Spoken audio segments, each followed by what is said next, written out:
Hello, everyone, and welcome back to episode 78. I hope that you are all well.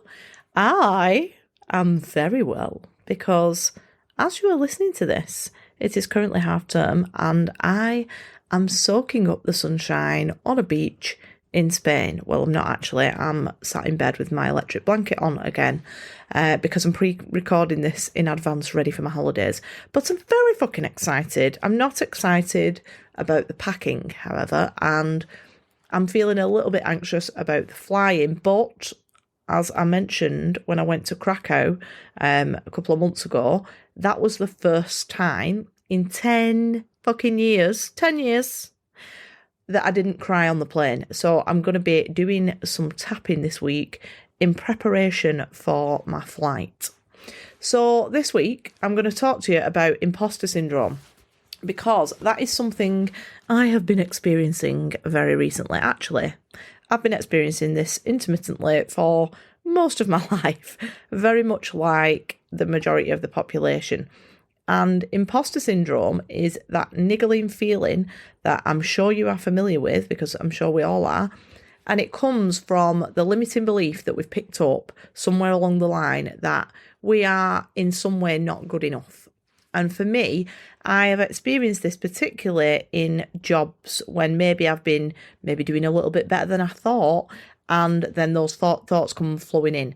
And the reason that I am currently experiencing it is because, once again, I am pushing myself out of my comfort zone, because that's where all the good shit is, to take the next step in my career.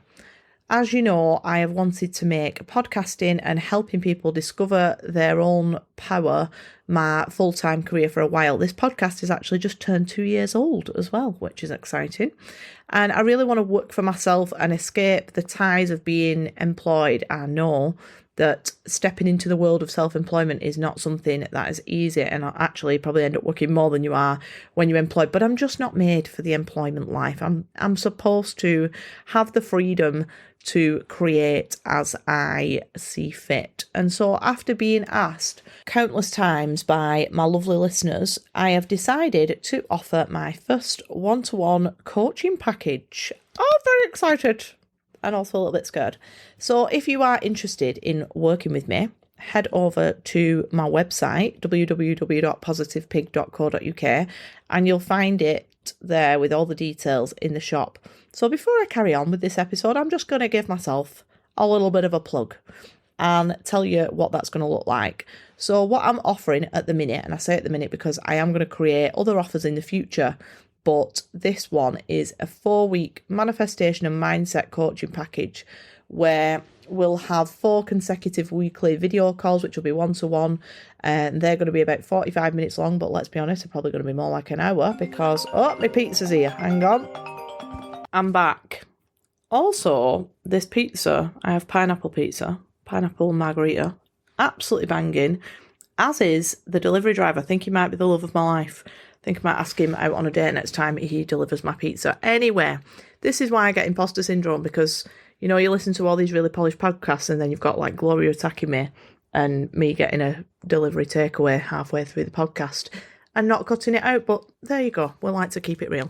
So what was I saying? Right, so it's going to be 4 consecutive weekly video calls, about 45 minutes or an hour, where I'm going to help you kind of cultivate a positive mindset by reshaping your self-concept and unpicking all the limiting beliefs that might be holding you back, help you to master the art of manifestation. So we're going to look at setting intentions, visualization, finding actionable steps that you can take towards them. We're going to unlock the hidden potential that is laying within everyone, and look at what your passions are and finding out what your purpose is and how to make that work for you, and give you a bit of a mindset makeover so that you can become the creator of your reality rather than just the victim of your circumstances.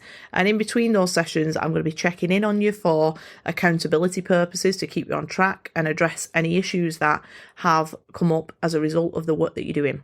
So basically, I'm just going to tailor the package to your personal needs and be there supporting you and guiding you along the way for the month that we are working together. And the price of that package for now is going to be £333 because, you know, we'll love an angel number. And that's going to be like an introductory price, and then that's going to increase in the new year. So if that sounds like a bit of you, get in touch with me via the Facebook group, or you can DM me on Instagram. Or if you like a good old email, there is an option to contact me and book through the website. How fucking exciting. I can't wait to work with you. We are also approaching the end of October now, so we're going to be starting a new month in the Vibe Tribe on the 1st of November, and this month we're going to be doing something a little bit different that I'm hoping goes down well, and focusing on the shadow side of ourselves, so doing some shadow work, doing some real digging into that part of ourselves, which is hugely beneficial part of the manifestation process, and often a part that people tend to avoid. So if you fancy that, come and join us in there. That's about £10 a month, and you've got access to all the past content, and you can find that by googling Vibe Tribe with Sophie Waddington. So let's talk now about ways that we can overcome these feelings of imposter syndrome. First of all, I am just going to hype you up for a minute, because as I was talking about in last week's pod, I am fortunate enough to have a few people in my life that do exactly this for me. And if it wasn't for those people, I know I wouldn't be at the point that I am today.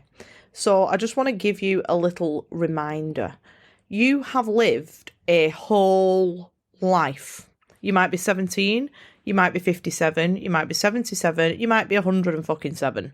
And those years of experience that you have under your belt are so much more valuable than any kind of qualification, whatever the role is. I have got a degree in teaching, but it is not the degree in teaching that made me a good teacher. It's the experience that I've had in the classroom. A degree doth butter no fucking parsnips. It doesn't tell you anything. You walk in that classroom for the first time, you don't know what the fuck you're doing. You do not have a clue. You only start to learn when you are in that situation. There is no other way. So whether the role is a work one, a relationship one, a parent one, it's all the same. You can apply this to anything. And that experience only continues to improve. I can't get my words out today. I think it must be that pineapple.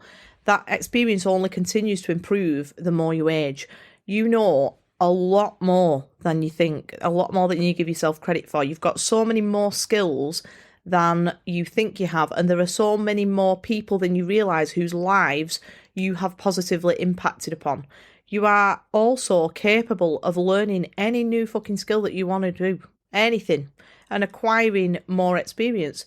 Just for a second, let's imagine a scenario. Let's say that you are the boss of a hugely successful company and you are looking for a PA. I currently have an imaginary PA called Patricia, and she helps me to visualise what it will be like when I am in this position myself. So you're looking for a PA. Let's say that you've got two applicants. The first applicant is 55 years old. And there's another candidate who is 25 years old. And the 25-year-old is fresh out of uni. They've never worked before. They have a first-class degree in computer logistics. I've completely fucking made that up. I don't even know if that makes sense or exists. But it sounds fancy. So stay with me. And the role is to schedule meetings, manage paperwork, communicate with a team of people, create posts for social media, email people, and a lot of other roles, support that person, that boss of the company. And as a 55-year-old, let's say now you're the 55-year-old, you've got very limited knowledge of computers and you just know the absolute basics. As the boss of this company, which candidate would you choose? Is it the computer logistics specialist who's never had a job before but is very enthusiastic, has the degree?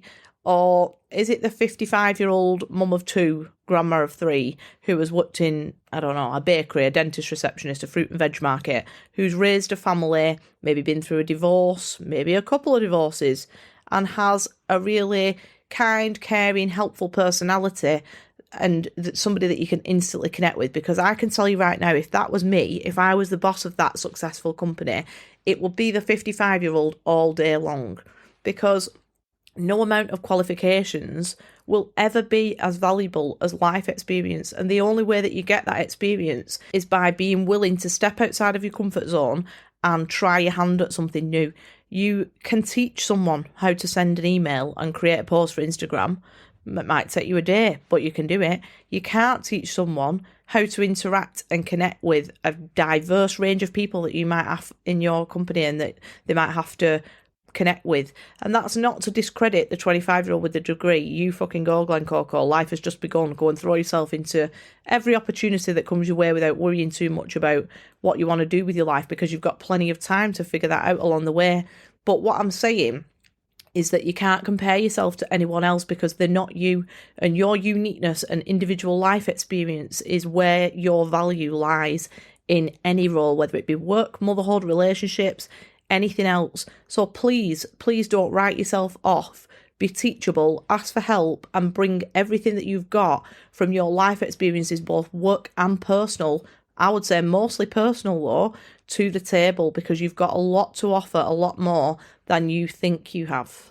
Obviously, I work in a school and I hear a lot of teachers talking about how, they'd like to retire early or they'd like to leave, but they can only teach. And honestly, I could punch them in the fucking face. I won't, obviously, but I just want to kind of remind them of all the skills that you have if you have been a teacher. And I know not everybody's been a teacher, but I also know I have a lot of teachers that listen to me.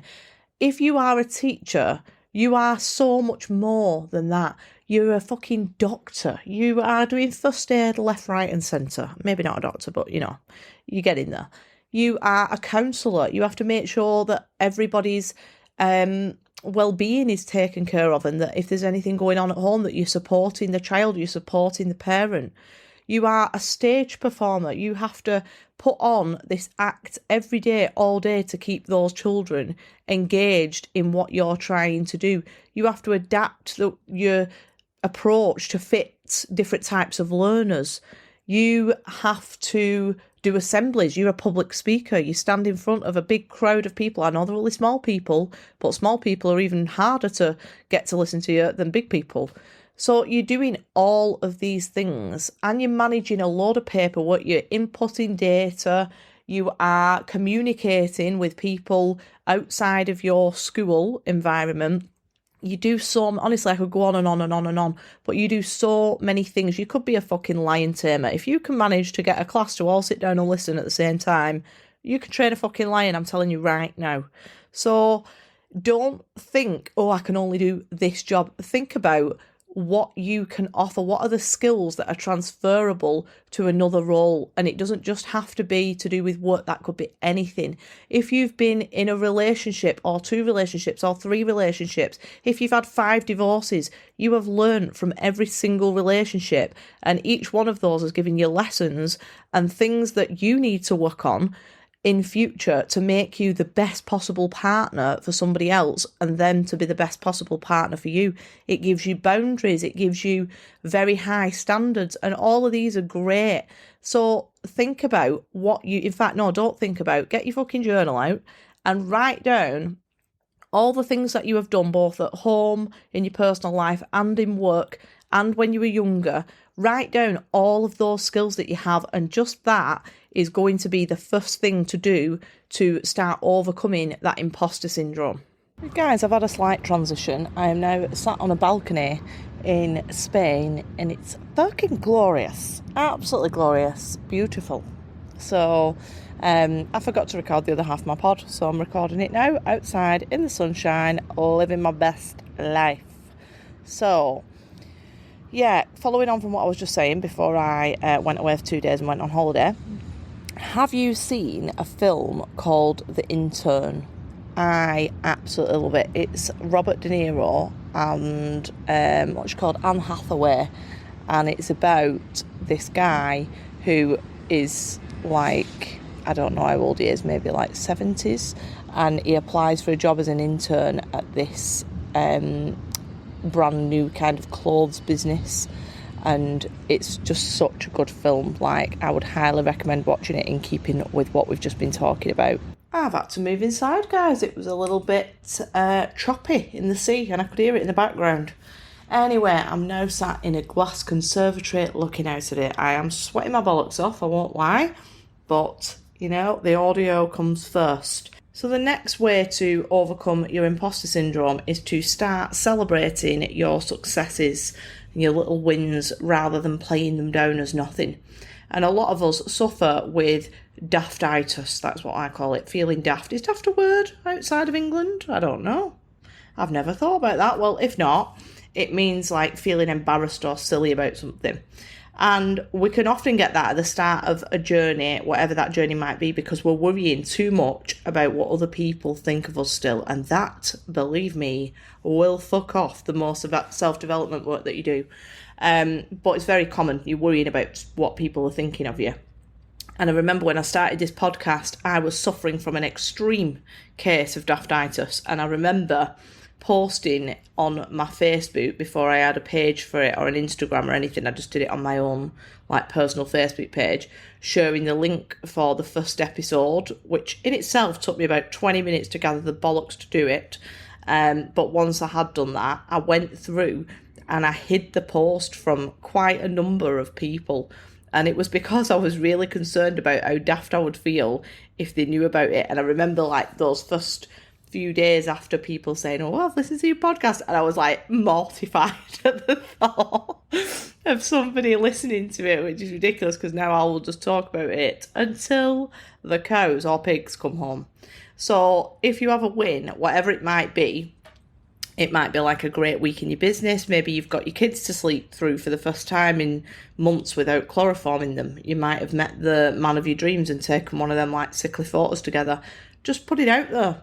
And don't hide it, because anyone who is going to comment negatively or roll their eyes or, kind of bitch about it is doing that purely from a lack of their own self-worth. It's nothing to do with you. And once you get your head around that idea, I found that very helpful.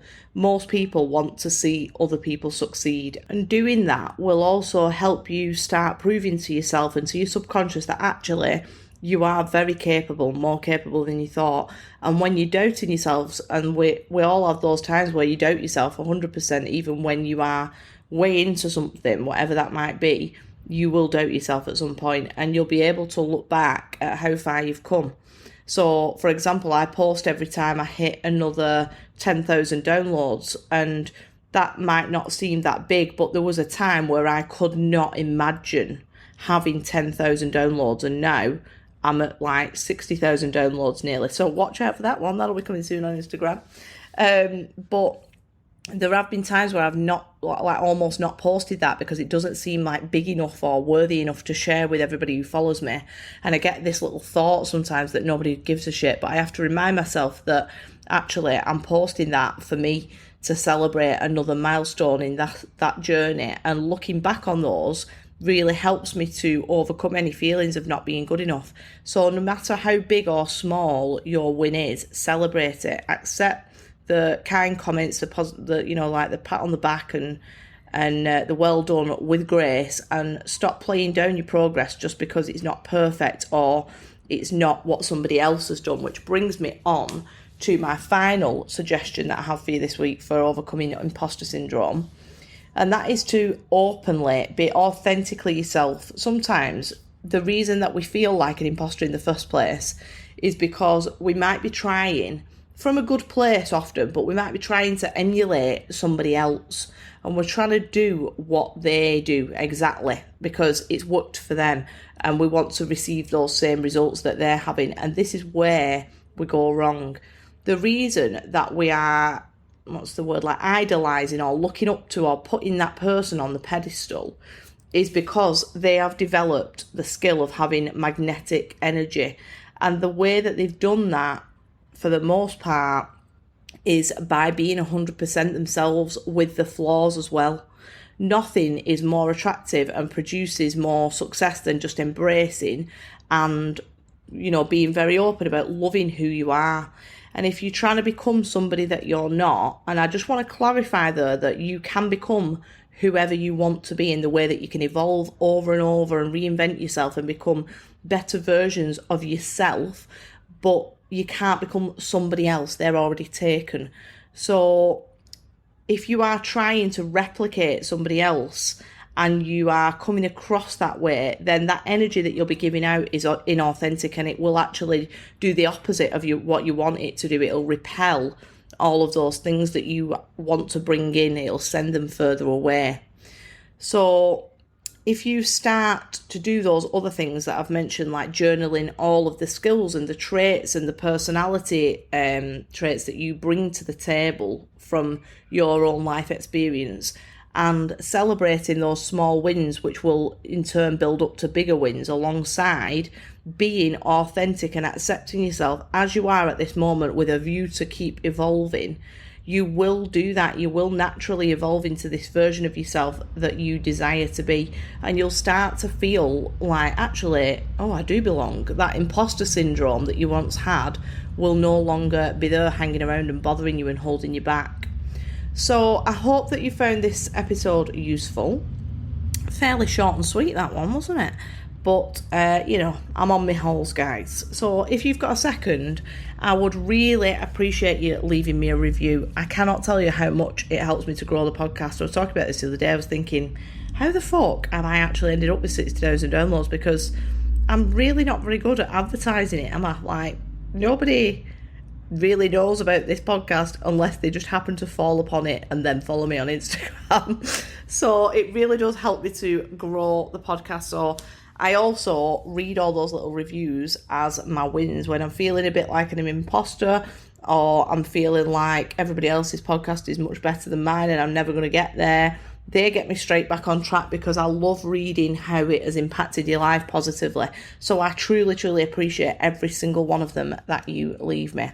And I'm off to have a dip in the sea and drink ungodly amounts of Malibu and pineapple. So I hope that you have a wonderful week, and I will speak to you all next Monday. Have a fabulous week. See you later.